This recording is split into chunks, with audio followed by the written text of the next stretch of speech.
What is up guys, I'm PGL here. So this is going to be a review about Redmi Note 10 Pro. So this video is kinda similar with my last video, so whoever does not see the key features of Redmi Note 10 Pro, so that is the video's title. So whoever does not see that video, link in the description or right above here. So that's fine. Now let's get into the review. There is a main thing about this video.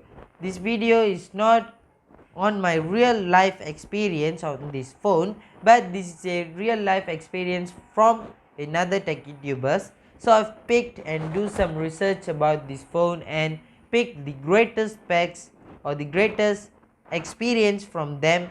So this is going to be a fun video to make. So this is the most fun video that I've ever made. So this is a 2 series video, and that's it. Now let's start with the display.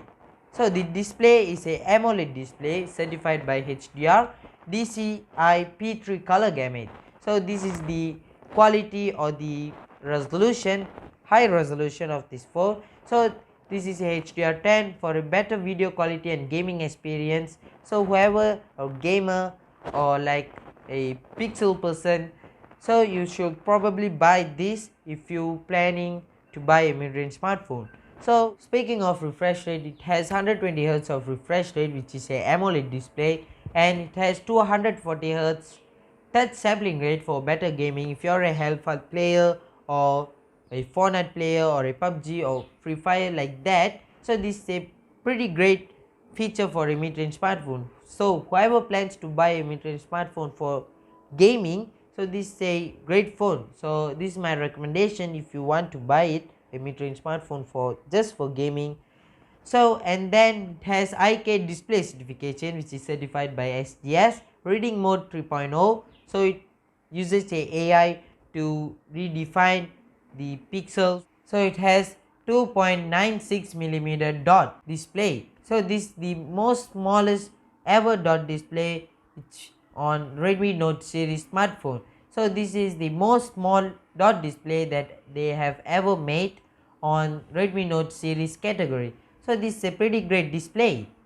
So the overall design, it has 3.5nm headphone jack, USB type C for charging and data transfer, dual loudspeakers, power rockers and the sleep wake button on the right hand side for better reachability, quad camera setup, and it has 8.1mm of thickness. It's a pretty slim phone with taped edges for better grip for better gaming. And after that, it has 3D curved glass back, so you can grip it or use it one-handed, like a one-handed mode, so you can go reach the top of the screen, but this is a pretty large screen, that's pretty fine. So glass back, so it will attract more fingerprints. It's like a fingerprint magnet. So to avoid that, it has some 3 different matte finish colors. So it has gradient bronze, onyx gray and glacier blue. So it means a snow glacier, you know, the glacier looks like this, so glacier blue. And that's the overall colors that they have manufactured. The glacier blue is my favorite color because I love blue. And so durability, it has Corning Gorilla Glass 5, the toughest Gorilla Glass, and the strong is sexy. They just mentioned this, I don't know why they mentioned strong is sexy, but it's fine. So it has the overall protection for your phone at the back, at the front, so you can't or you don't need to worry about the durability, but I'll recommend you to put a case on it so it will be like more protective. So it has Qualcomm Snapdragon 732G, which is the 8nm processor, 2 CPUs called Cryo 470 CPU, and it can process up to 2.3 GHz of speed. So that is the overall performance specs. This is a great specs or a great performance for this phone. That's a great phone. You can expect more than this. This is not a flagship phone. So the battery, so I've mentioned that it has a great performance, it has a great display, so it uses more power. So it has 5020 mAh of battery life, which is a larger battery with this thickness. That's a pretty great feature.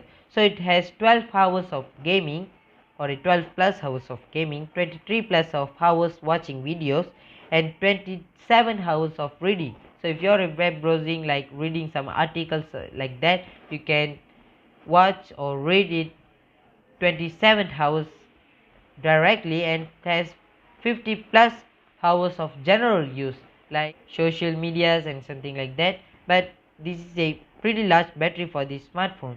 So the charge, it has 33 watts of fast charging, which includes a charger brick in the box. Samsung, Apple, even Xiaomi's flagship phones are getting rid of it. I don't know why they are getting rid of it. They're saying that they are trying to save the ecosystem, but it's fine. So that is the overall thing. So speaking of storage, it has UFS 2.2 write booster, so you can read more data on your phone. So speaking of storage, it has 64 gigabytes of base storage, 8 gigabytes of RAM, 128 gigabytes of storage. So this is the secondary base model, and the highest version is up to 512 gigabytes of storage, which is expandable. So you can expand the storage with using a micro SD card. And the camera, it has quad camera setup as I mentioned earlier. So it has 108 megapixel f 1.9, 26mm wide angle primary camera, so you can shoot wide angle rear shots from this camera, and 8 megapixel ultra wide camera, which is 100 degrees with f2.2, and 5 megapixel f2.4 macro camera for autofocus, and finally 2 megapixel f2.4 depth camera. Extra features is LED flash, HDR and panorama.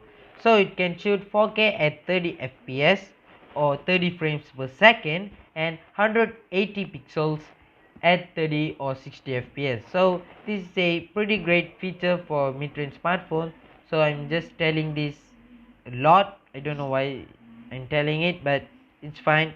This is a great phone. Speaking of selfie camera, it has 16 megapixel f2.5 wide angle selfie camera, so you can shoot wide angle selfies using this camera, which is a pretty great feature. And it can also shoot panorama, and the higher resolution is 180 pixels at 30 frames per second, or at the lower resolution 720p at 120 fps. So this is a pretty great feature for the selfie camera. I don't know why they didn't include it on the rear camera, but it's fine. Speaking of its price, it has 6 gigabytes of RAM, 64 gigabytes of storage. So for this version, they priced this as $279. So for 6 gigabytes of RAM, 128 gigabytes of storage, it is $299, and 8 gigabytes of RAM, 128 gigabytes of storage, it is a $329. So these are the price. So whoever plans to buy this phone, I would surely recommend this phone for you. And that's pretty much it. I'll catch you on the next one. Cheers.